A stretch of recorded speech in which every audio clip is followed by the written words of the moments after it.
How's it going, Laser Bruces? I'm Bobby Sixkilla. Welcome back to Quantum Suicide.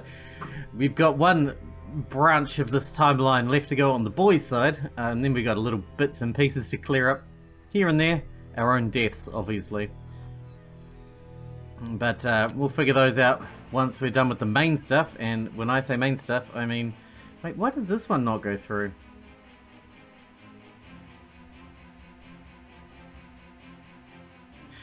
Whatever.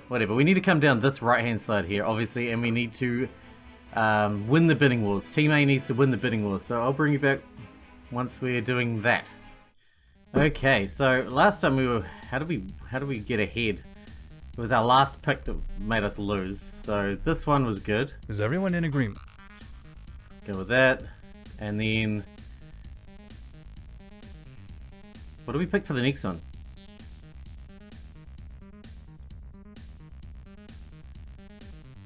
This one?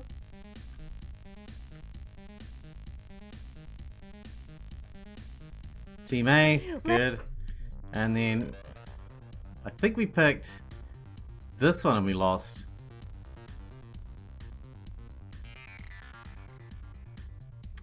Let's pick the top one. Congratulations, Team A! There we go. After 3 rounds, you have come out victorious. Good. And that moves us on to the other Team B, you branch. lose. Congrats! Congrats for losing. I'm so sorry. Enough of that. Now for the prize winner. Beatrix. All right, well, let's get to it. But first, just let me take the time to really congratulate all of our winners and our losers. Isn't teamwork just the greatest? We had a wonderful time. Thanks for having us on the show.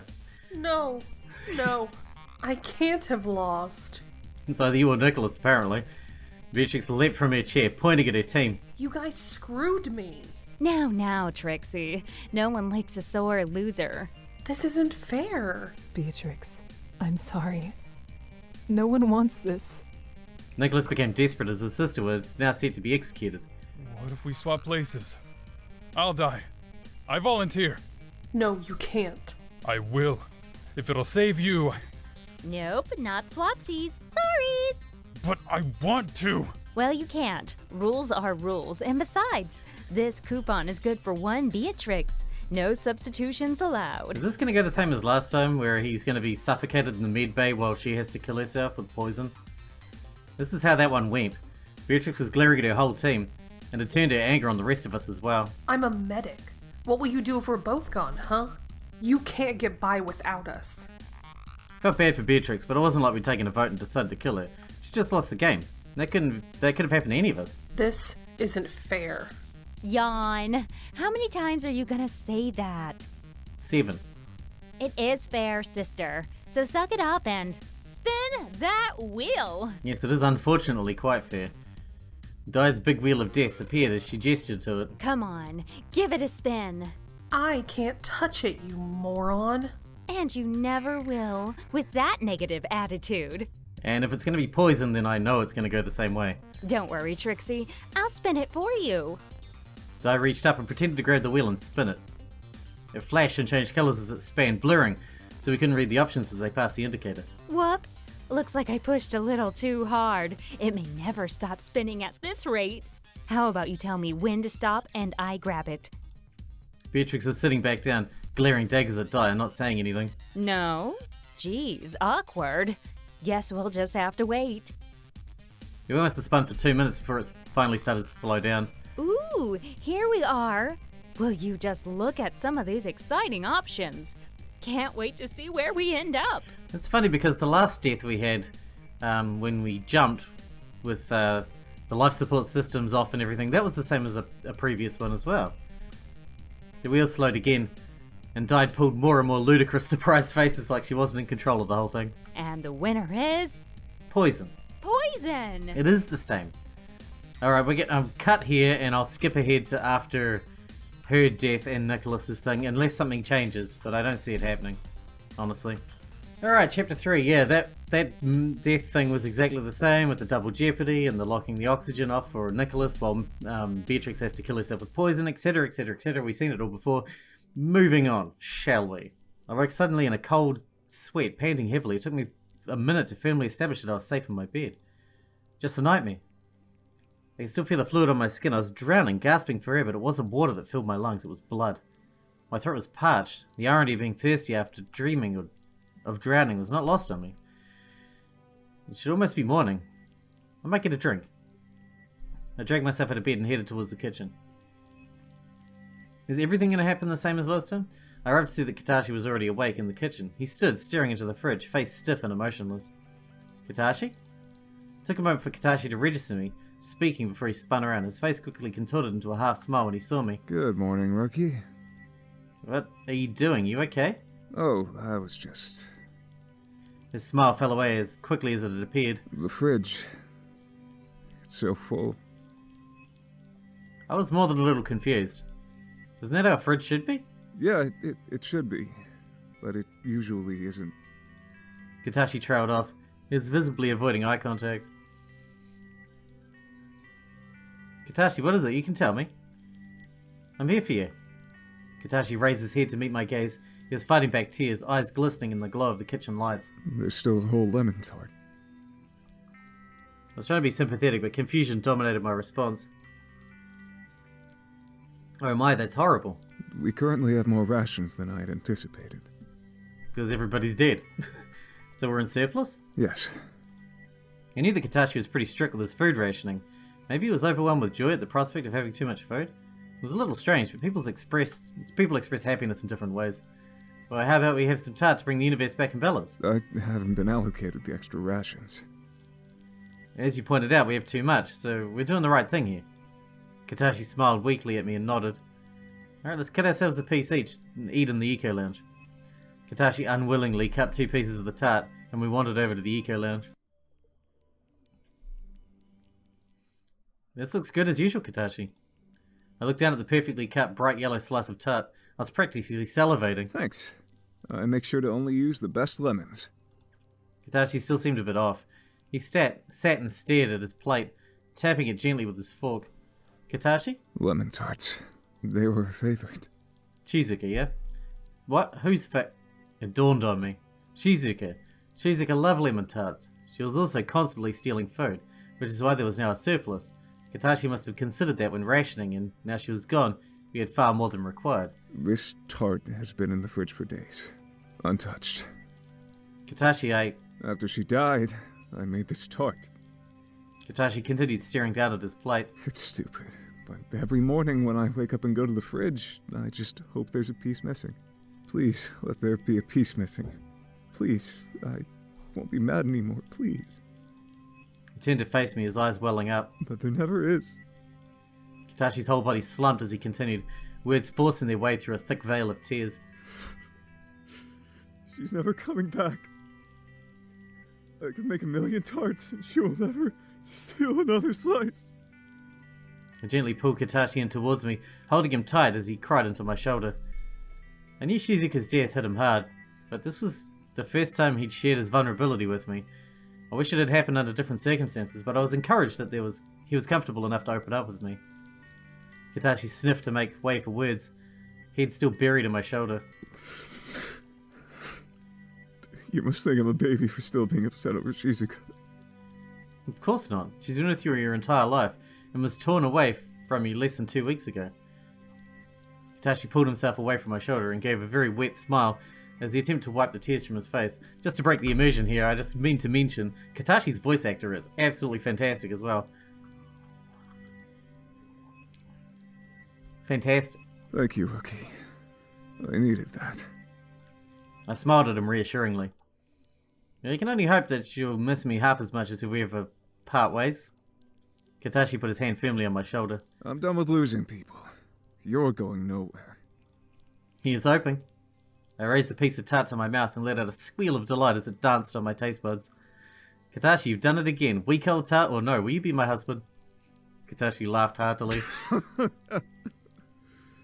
Once we get through this mess, I will consider the proposal. Such a sweet moment. Oh, hey. Just as the mood was lightening as well. Katashi stiffened as he heard Dai's voice. What do you want, Dai? Well, good morning to you too, Mr. Space Farmer. Seriously, please, just for once, tell me straight up what you want. Dai's posture shifted slightly, her demeanor becoming more like eyes. It was eerie. It was like wearing someone else's skin. I have come to request your company in the dining hall for the announcement of the next round of the Deletion Game. Request? And just like that, she was die again. Okay, Jordan, more like demand. Sheesh. Remind me never to use the carrot over the stick again. Very well, Di. We will be there in just a moment. Di left the room without further theatrics. It was strange seeing her so accommodating today. Alright, kiddo. Looks like it's time to go. Yep. I stood up and then proffered a hand to help Katashi up. Promise me one thing. What's that? Promise me that you won't die this round. I can't promise that. Katashi smiled a warm and reassuring smile. He grabbed my hand, using it to help him get to his feet, looking confident that everything would work out in our favor. How am I supposed to promise you that? That's your problem to work out. Katashi chuckled as he placed one of his hands behind his head. Alright, let's get this party started. I like your optimism. Katashi beamed as we headed to the dining hall. Well, stop it. Stop being so happy. I arrived at the dining hall once again to a sea of faces, each one looking as if they'd been handed a death sentence. Oh my god, not this again. Now, I walked to what felt like a torch being shone on my face. I started wincing as light penetrated my eyelids. It's gotta be eye. Ah, what are you doing? Doing? I am but standing. I struggled to open my eyes as the light was so abrasive. Once I had my eyes open, I realized that the light was simply I. She was standing over my bed, with her face close to mine. So close, her presence was literally uncomfortable. Not so close this early, okay? Yes, of course. My apologies. This is really playing out the same as the others. I closed my eyes and attempted to go back to sleep, hoping that I was simply there and had no business with me. Yes, and she'll wake us up again, and then we have to go see the captain. Excuse me. The captain has requested to see you in the bridge. I know. Are you okay? I sighed, sitting up. So much for the dream of her just watching me sleep. Yes, what time is it? It is 4:45 a.m. Shall I tell the captain you are on your way? Suppose you better. What could the captain possibly want at this hour? I believe she has concerns about our location in relation to the black hole and is looking for reaffirmation. I flung myself back into the bed and pulled the pillow over my face. I heard I pretending to clear her throat before playing back what the captain must have said. Bring me them. We are getting awfully close to this black hole, and I am getting somewhat apprehensive. Shizuka is a great navigator, and she has done this many times before. But still. Why are you still standing there? Get me them. I groaned and threw the pillow off my face, sitting up on the bed. Can we almost die another day when I've had more sleep? Should I ask her to postpone almost dying? Sweet science, no. Asking her that will result in me dying. So shall I tell her you will be there soon? Yes, please. I'll be there in just a moment, thanks, I bowed and zapped herself out of the room, which fell back into darkness as the illumination disappeared with her. Maybe dying wouldn't be so bad. I mean, it's uninterrupted sleep after all. I smiled to myself for a moment before pulling myself out of bed and heading towards the bridge. This time we got no Shizuka though, so it's going to be more like this last one. I arrived at the bridge just in time to catch the captain, who was assuming she was alone, chewing her fingernails, staring at the screen. Captain? The captain startled, dropping her hands quickly by her sides and becoming composed. Thank you so much for coming this morning. Quick question first. Of course, but it had better be quick. Does the ship's AI ever go to sleep? I don't think we've had that one. Actually, I don't think we've had either of these. How do you deal with nightmares? Nightmares? What a curious question. Why do you ask? Well, I assume you must have trouble sleeping if you're awake at this hour. I'm just assuming that it's nightmares. The captain stared at me blankly. I recently had one where I was drowning in a pool of blood. I shuddered upon recalling the image. Well, that is unfortunate, but understandable given the latest execution we witnessed. However, I have not experienced a nightmare since I was a small child, so I do not have any advice for you. No dreams, huh? Sleeping must be dull for you. I never said I do not dream, simply that I do not experience nightmares. Now we got a double Kimiko in the background again. Huh? I am a lucid dreamer. Lucid dreamer? Yes, to explain it simply, I am consciously aware that I am dreaming, and therefore have control over the dream, which is why I do not have nightmares anymore. Wow, that's amazing. It has its benefits. Like what? For example, when I was younger and studying for exams, I would study in my sleep. Of course, the captain studied in her sleep. She had the ability to fly with birds, run with dinosaurs, but she chose to study. I guess that's beneficial? I'm glad you agree. Your work ethic impresses me. All right, know the reason why you are here. Alright, we're gonna skip ahead past this crap. And we're back in our room. Alright. I made my way back to my bed, waiting for me like a loyal friend ready to embrace me. It was good to be back. Time for the watch and shit, I think. Sweet science. My bed was warm. I had things I needed to do, but it was getting harder every day to get out of bed. Why should I even bother? Everyone here was probably going to die before I found a solution. Knock, knock. Katashi's voice crackled into life over the room's intercom. Katashi? The one and only. May I come in? Oh yeah, of course. My door beeped as it unlocked and Katashi sauntered into my room. Good morning, sleepyhead. Still in bed, I see. I didn't get the chance to respond before Katashi hopped onto my bed and sat right next to me. I came to thank you for yesterday. Huh? I was in a pretty rough spot, and you cheered me up. So, thank you. I blushed. No problem. I could see you were a bit off. It's the least I could do. Well, I'm here to return the favor. Huh? You can't lie to me, kiddo. I can see you're having trouble. And besides, it's like 10 a.m., and you still aren't up doing science and stuff. Science and stuff. Science and stuff? You're an engineer. You make it sound so foreign and weird. I'm an agricultural engineer. We're not like your mainstream sciences. We don't know all the fancy words, but we have much better people skills. Yeah, I can see that. I elbowed Katashi playfully. So, what type of science is on the menu today? Quantum physics? Just the regular kind? Well, do you need any help? Or would you like to come and bake some goodies with me to take your mind off things? I don't need any help. I need a bloody epiphany. Let's go bake goods. You know there's never any point of not just hanging out. A few hours of baking couldn't hurt. In fact, they might help. That's the spirit. You know it. We headed to the kitchen and saw that Katashi had already prepped everything. Flour and other ingredients were already on the bench. So what are we making? Cupcakes. Excellent. I could really go for one, or a dozen right now. What color icing do you like? I was thinking pink. I like pink. A man comfortable with pink?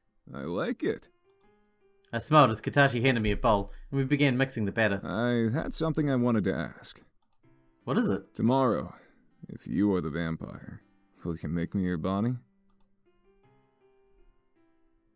Of course, I can't think of anyone else I'd rather team up with. Thank you, rookie. Please know that if I'm the vampire, I'll partner with you too. I'm sure that together we can beat this thing.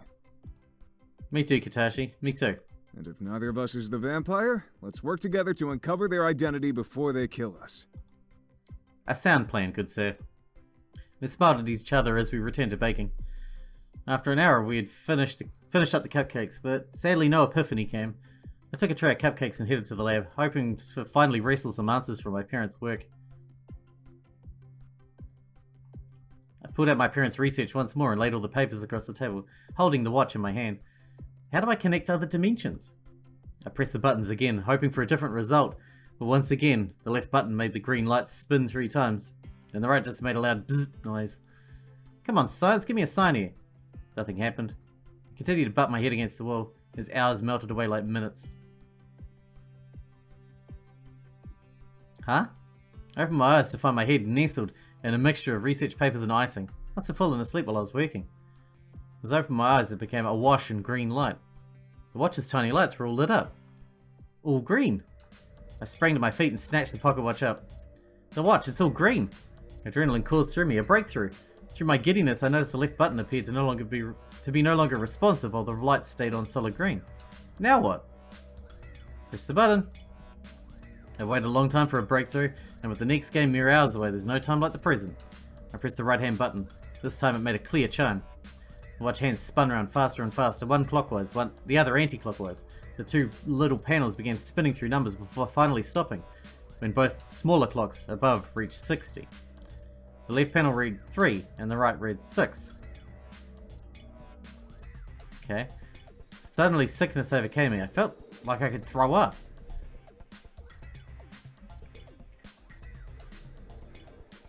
I woke with a splitting headache. I felt like someone had dropped a grand piano on my head. As I opened my eyes, I could see the lab again. I wonder what had happened. I? Nothing. I? Still nothing. Maybe she was die right now. Maybe that's why she wasn't responding. Die? clambered to my feet and sprinted to the bridge. Captain? Nothing. Okay, this place is abandoned this time. Katashi? Empty. But at least the, at least the life support's on. Nicholas? Silence except for the slow drip of water. Yoshiki? No one. I searched the ship from top to bottom. Nothing. Suddenly the ship's automated voice came over the loudspeaker. Warning, approaching event horizon. ETA 1 minute. What? I ran to the bridge control panel to see it ablaze with warnings. And we were about to drive into a black hole. Cool. Warning, approaching event horizon. ETA 5 seconds. This wasn't supposed to happen. Panic took hold of me. You have died. Lovely. Alright, we'll jump back in and we'll head the other way and see how far we can get before we run out of time for this episode. Enough standing around, slacker. I'm thirsty. What do you have? I knew something was bothering Katashi, but now is not the time for breakdowns. Plus, I was really thirsty. Katashi, I'm so thirsty. What do you have? I pointed to my throat as I made comical gasping noises. Oh, we can't have that now, can we? Katashi rapidly morphed back into the happy-go-lucky guy I knew and loved. He threw a tea towel over his shoulder and leaned on the kitchen island in the fashion of a bartender. Well, what are you having, champ? Bourbon, neat. Katashi's character wavered and he seemed shocked at the request. It's 7 a.m.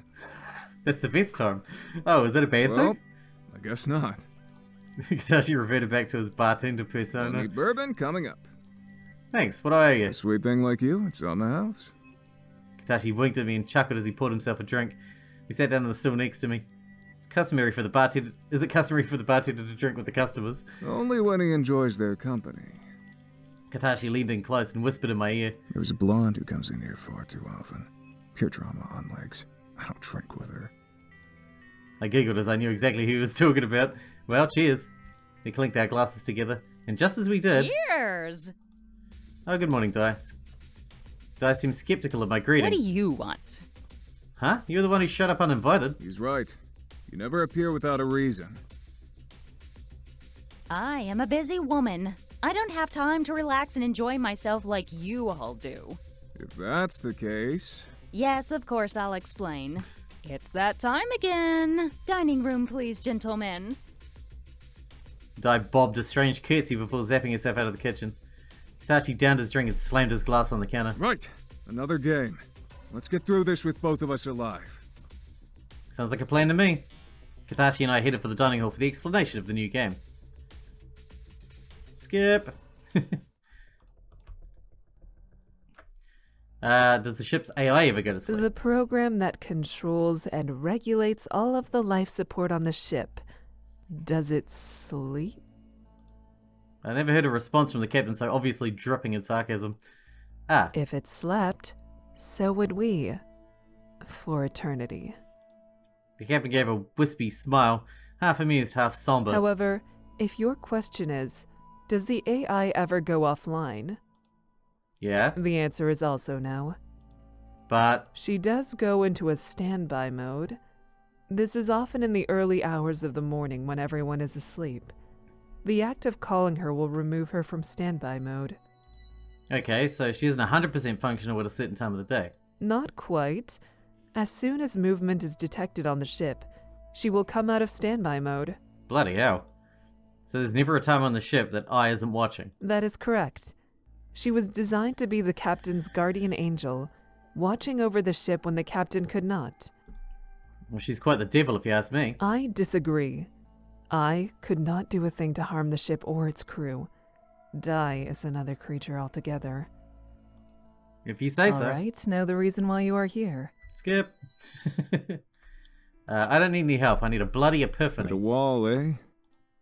If wolves were malicious and were plotting to murder us one by one, then yes. I smiled half-heartedly as I tried not to think about the consequences of me failing to stop Di. Well, I'm not a great physicist, but I am a mighty fine soundboard if you need one. I have a question for you. Shoot. What do you do when you're stuck in a problem? Oh, that's easy. Every one of life's problems can be solved with baking. What, really? It's my therapy. Each to their own, of course, but I find it incredibly meditative. Does it work? It does for me, but I guess you won't know unless you try it.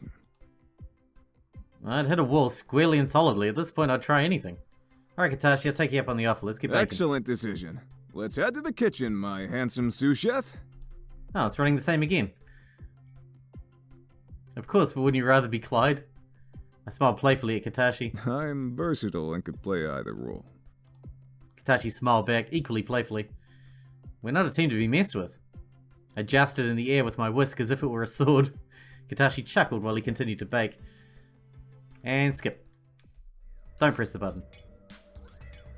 Chapter 4. We're going into the vampire children again then. Pressing the button was incredibly reckless. I don't know what would happen, or how. It might even kill me, or worse, the entire crew. I tried to calm myself down, but I could feel the adrenaline coursing through me. Perhaps I needed someone with a calmer head, and I couldn't think of anyone better than Katashi. I returned the watch to my pocket and set off to find Katashi. I arrived and buzzed his intercom, hoping he was an early-to-rise kind of guy.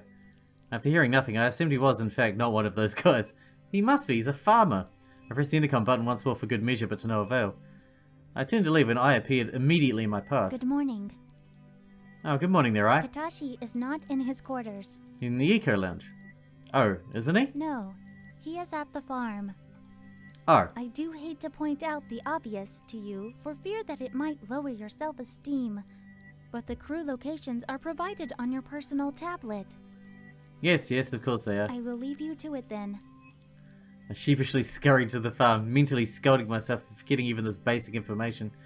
At this perilous time, I couldn't afford any blunders like that.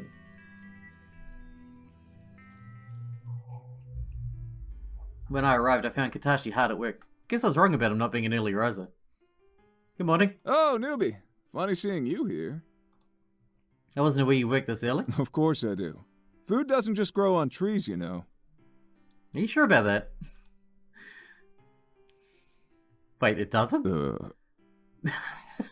Where's that food come from then? I'm doing the Yoshiki now. Katashi stared at me almost like he was waiting for me to understand something. What, did I say something stupid? You're joking, right? Tell me you're joking, newbie. Yes, joking. Ha, I'm gonna be the Yoshiki here. Katashi looked alarmed. I never was the best at lying. Newbie, most produce is grown on trees, bushes, or small flowering plants. Of course it is. I knew that. Katashi raised his eyebrow at me, unconvinced. Tell me then, newbie. Do carrots grow on trees? No. Oh, thanks science. You really had me there. I seriously thought you didn't know. Yeah, I got you good, Katashi. You're a real hoot, newbie. This is the first time I've seen you up this early. What's wrong? The pocket watch, I pulled it out to show Katashi. It glowed an unnatural green, in stark contrast to the natural greens of the plants that surrounded us. Does that mean it's on? I think so. So now what? I don't know. Why are you laughing? Sorry, newbie. But for the first time, you actually sounded like a scientist. By not knowing something? Yeah. Why? Like Vlad always says, he's a scientist because he doesn't know, but he wants to. Huh, I like it. Of course you do. You're a clueless scientist too.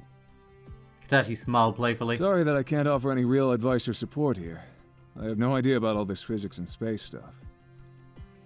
I've enjoyed myself nonetheless. Me too. Katashi turned back to his harvesting. Would you like some help? Katashi smiled and shook his head, maybe a bit too quickly for my liking. You have much more pressing issues than me. So why don't you go and work on that, and I will finish up here and work on your breakfast. Okay, I will. As I turned and left the farm, I heard Katashi yelling out after me. Save the day, newbie! I'm counting on you! His support meant the world to me. Back at my quarters, I continued thinking through the problem. I sat at the end of my bed, cradling the watch in my hands. This watch could make all the difference, but what if it made things worse? Can the universe just give me a sign, or better yet, the answer? The answer is and always will be death. I was so startled I almost fell off the end of the bed. Don't scare me like that. It wasn't intentional. I was simply the universe giving you the answer. You're not the universe. No? Then what is? Well, it's... Wishy-washy faith-based thoughts? Well, no, but also kinda, yeah. So, you technically can't prove that I'm not the universe? Well, technically. I'm the universe! Bow before me! I sighed as I made my way back to the end of my bed. Sure, you're the universe. Then, as the universe, I have given you your answer. Death. Thanks, universe. Helpful. I don't think that's the answer. Isn't it? After all, it's always the final outcome. Nothing lasts forever. Couldn't argue with your logic. So I look dreamily off into the distance. Oh shit, I skipped one. Right, so change the subject. What are you doing here? It is time for me to issue everyone with their fates. Who's a vampire? Fates? Are you the vampire, or aren't you? Well? You are the vampire. Wait, really? Yup, you're the lucky winner. I don't really think that being the vampire is a lucky thing here. Oh, why not? It's like 1 versus 6. I'm at a massive disadvantage. Oh, you're at an advantage. How exactly? You know who the enemy is. The other 6 don't, and are going in blind. I guess you're right. I sat for a moment contemplating the possibilities. Is there any way... Before I could finish my sentence, Di had unceremoniously vanished. Moments later, I heard her through the ship's PA system. Everyone has now been allocated their role. The first round will begin at 9 a.m. sharp.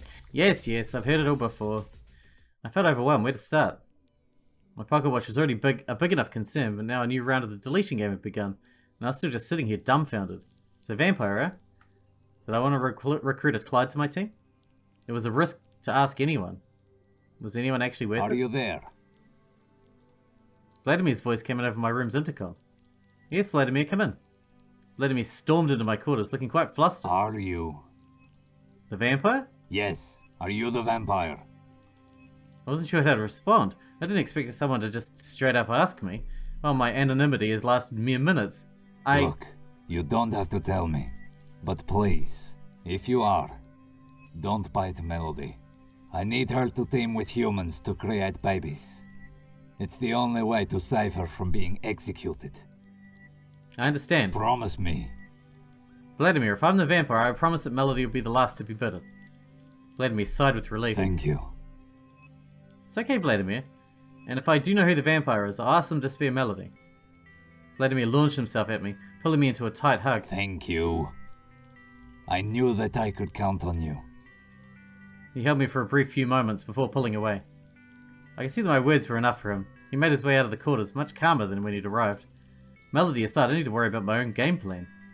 Should I risk my position and ask someone to be my Clyde? Before I even got to seriously consider an option, I appeared, disrupting my thought. We need to speak. Oh, good morning. I do not have long. Come to the server room. Yes. I know. Skippy skips. I don't have the code. I'm sorry. I still only have 2 words. You can. This is your only... Once you input... You all... I don't have it. And then Di's behind us? Yep. We're... Just get... Alright. Do I ask someone to be my Clyde? Yes. I think my odds of winning were much higher if I could get my hands on an accomplice. I sat at the end of my bed deciding who to ask. Katashi. I already promised him I would. I didn't know I was going to get choices though. I glanced at my tablet and saw that Katashi was in the kitchen. As always, I hurried along to the hallway and within minutes arrived at the kitchen. Weird. Hello again, Katashi. Just who I wanted to see. Really? Why's that? Well, not only have I just finished making your breakfast, but I wanted to talk to you about the game. So did I. Beauty before brains. We both stopped speaking for a few moments passed before we both smiled simultaneously. Well, I'm flattered that you think I'm prettier than you. Am I wrong? Not at all. Look at me. Katashi did a twirl to show himself off. Regardless of how attractive you are, please allow me to begin. Katashi nodded and I continued, coming straight out with it. I'm the vampire. Katashi looked slightly concerned at first, but as my words sank in, his face became more confident. Perfect. Perfect? Yes.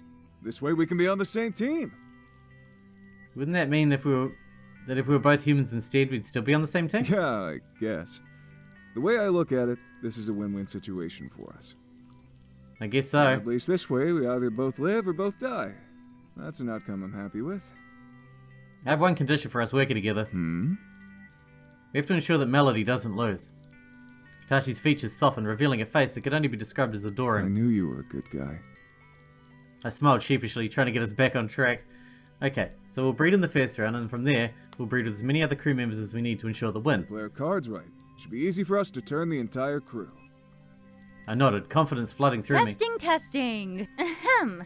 Can I please have all crew report to the hallway outside of the dining hall for the beginning of this round's Deletion Game, Vampire Children? Every time we team up, we get caught by someone. I mean, Beatrix is gone this time, and Shizuka's gone. They're the two that called it out last time. They're both gone. So who's going to call it out this time? In the hallway, the rest of the crew are already assembled. Dai appeared as I arrived. I'd like to take this moment to tell you all, my children, how proud I am of you. You're actually proud of us. Oh, Yoshiki, stop being stupid. Of course I am, Yoshiki. And I'm going to be even prouder when you all breed and I finally become Dai pretended to wipe tears of joy from her eyes. a grandmother. Wait, I'm your child? Didn't your parents ever tell you? You were adopted. What? Yoshiki, she is lying. You were not adopted. Captain, stop ruining my fun. Can we please just get on with this? This is why you're not my favorite child. Dai poked her tongue at the captain, as she turned to the rest of the crew. Welcome, welcome. Today's the day you all become proud parents, or the undead. Each round takes half an hour. Within that period, you and a single unique partner may enter the dining hall to breed. Once you have bred, please leave the hall so others may use the space. When the round comes to an end, I will announce the birth tally and round 2 will begin.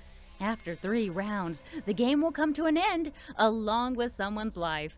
I just can't explain how much I love this game. I don't know if it's the death or the breeding. I'll be waiting Yes, outside. I know. You're a horny monster. Dai jumped through the dining hall wall to the hallway. Vladimir and Melody hurried into the dining hall. As Vladimir and Melody left after a few minutes, Katashi and I seized our chance to enter the room. Inside we found Dai, who jumped into life as we approached. Ooh, Katashi, eh? Dai, we would like to activate your Bonnie and Clyde option.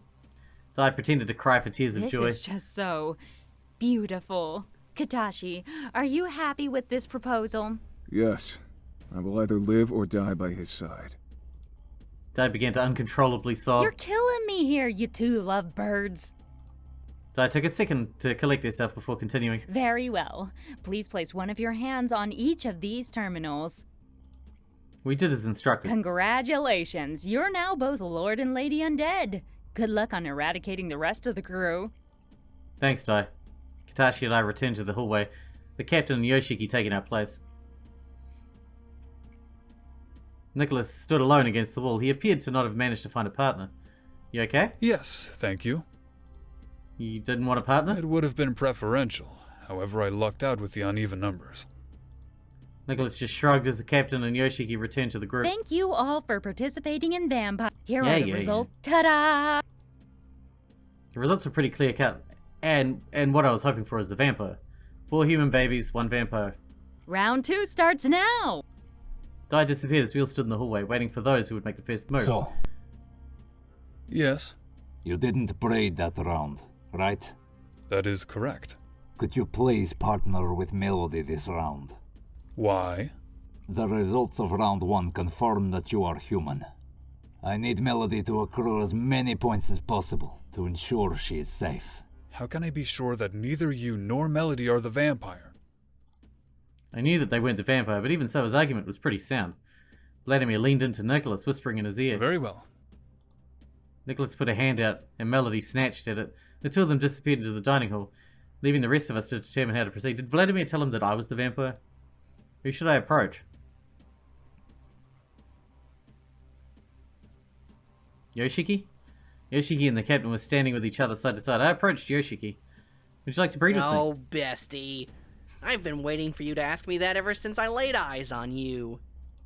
Is that a yes? That's a definite yes. You didn't even hesitate. What if I'm the vampire? Or, what if I'm the vampire? Yoshiki grabbed onto my arm. Unfortunately, his ignorance of the rules of the game was making him an easy victim. As Melody and Beatrix exited, Yoshiki and I entered.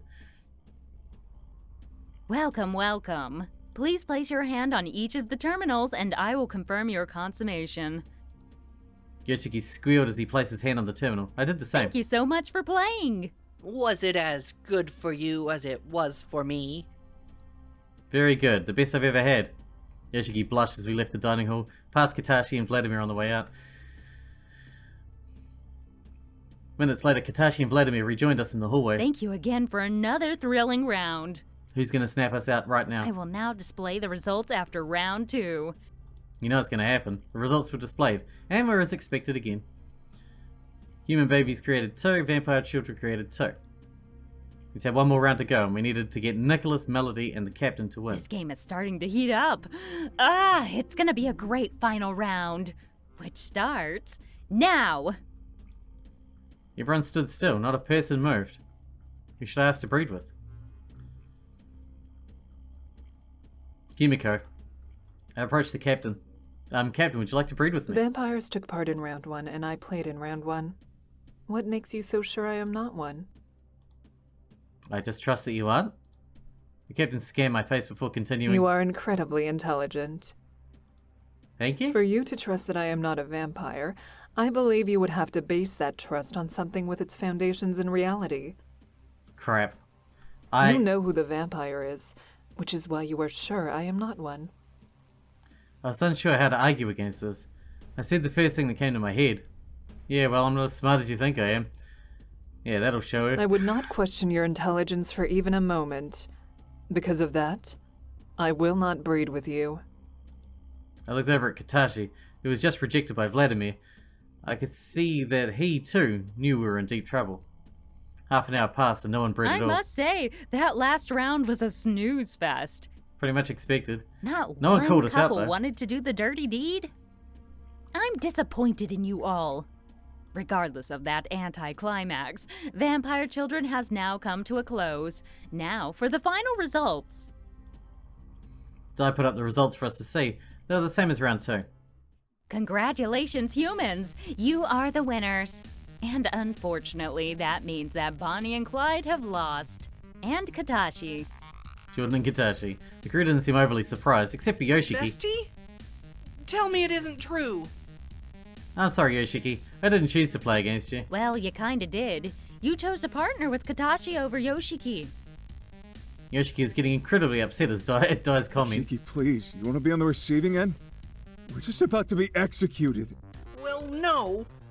But Katashi's reasoning didn't do anything to stop Yoshiki from breaking into tears. Are you crying because they're gonna die or because your feelings are hurt? Because his feelings are hurt. both. Why not, eh? Ahem. Because this is a special double execution, you get an extra special wheel. Dai brought forward a punishment wheel, but all options were the same. They read, Lover's Airlock. I have ensured that all deaths are suitable for a Bonnie and Clyde situation.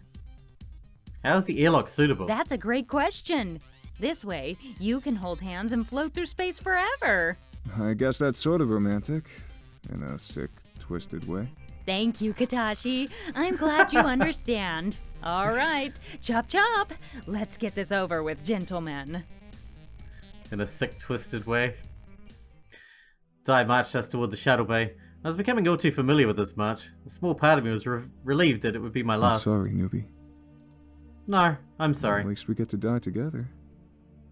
Honestly, that's enough for me. Thank you, Katashi. He stuck his hand out and grabbed mine. Katashi Ikari, thank you for your service to the Everett. Your Bye! Dai threw open the airlock and with a rush of air we were sucked out into space. I gripped tightly onto Katashi's hand as our bodies were flung with force toward the distant beyond. As I flew backward, all I could see was the Everett slowly shrinking and my hand holding his. He was my last thought, my last moment. You have died. And now, we're going to wrap this episode up because we're out of time. That should have cleared out that bit of the, yeah, it did. It's just this one here I'm not too sure about. We'll have to try and figure that one out. And maybe we'll come through in the next one and clear up some of these deaths that I need to do here and all the ones from the bidding wars and... Or should we switch to girl, go through the girl ones? And then figure it out. I don't know, but... we'll see what happens. Hope you guys enjoyed it. Thanks for watching. Thanks for getting out for me, and I'll see you in the next one.